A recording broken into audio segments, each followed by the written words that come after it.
Middle east में हलचल तेज हो गई है। अमेरिका ने अपनी सबसे बड़ा और सबसे ताकतवर विमान वाहक पोत यूएसए गेराल्ड आर फोर्ड इस इलाके में भेज दिया है। सवाल है, क्या अमेरिका और ईरान के बीच टकराव बढ़ने वाला है? अमेरिका ने अपने सबसे बड़े सबसे एडवांस युद्धपोत यूएसए गेराल्ड आर फोर्ड को मिडिल ईस्ट भेजने का फैसला किया है। USA Gerald R Ford America का सबसे आधुनिक और सबसे बड़ा विमान वाहक पोत है। सबसे पहले बात इसके आकार की कर लेते हैं। यह करीब 337 मीटर लंबा है और इसका वजन लगभग 1 लाख टन है। इस पर 45,000 से ज्यादा सैनिक और अधिकारी तैनात रह सकते हैं, यानी समुद्र के बीच चलता फिरता एक छोटा शहर। इसकी दूसरी बड़ी खासियत है, ये परमाणु ऊर्जा से चलता है। इसे बार बार ईंधन भरने की जरूरत नहीं पड़ती।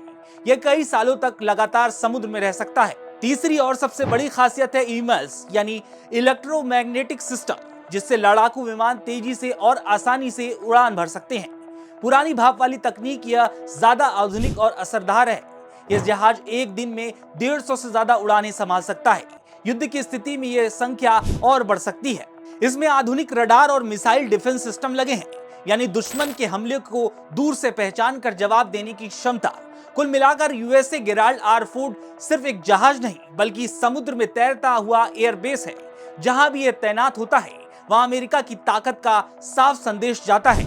यह पोत अब वहां पहले से मौजूद यूएसए अब्राहम लिंकन के साथ काम करेगा, यानी अब उस इलाके में अमेरिका की सैन्य ताकत और बढ़ गई है।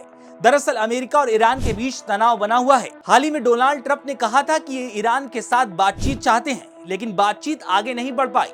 ट्रंप ने यह भी कहा, अगर परमाणु समझौता नहीं हुआ तो ईरान को बहुत मुश्किल हालात का सामना करना पड़ सकता है। यानी एक तरफ बातचीत की बात और दूसरी तरफ सैन्य ताकत का प्रदर्शन। अरब देशों ने चेतावनी दी है, अगर अमेरिका ने कोई सैन्य कार्रवाई की तो यह बड़ा क्षेत्रीय युद्ध बन सकता है। पहले से ही गाजा में युद्ध चल रहा है। मिडिल ईस्ट का माहौल पहले ही तनावपूर्ण है। ऐसे में एक और टकराव पूरे इलाके को अस्थिर कर सकता है। ईरान में हाल ही में बड़े विरोध प्रदर्शन हुए, इन पर सख्ती से कार्रवाई की गई। कई लोगों की मौत की खबरें सामने आई। अब लोग शोक मना रहे हैं और विरोध जारी है। देश के अंदर भी हालात संवेदनशील बने हुए हैं। कुल मिलाकर अमेरिका का यह कदम ईरान पर दबाव बढ़ाने की रणनीति माना जा रहा है।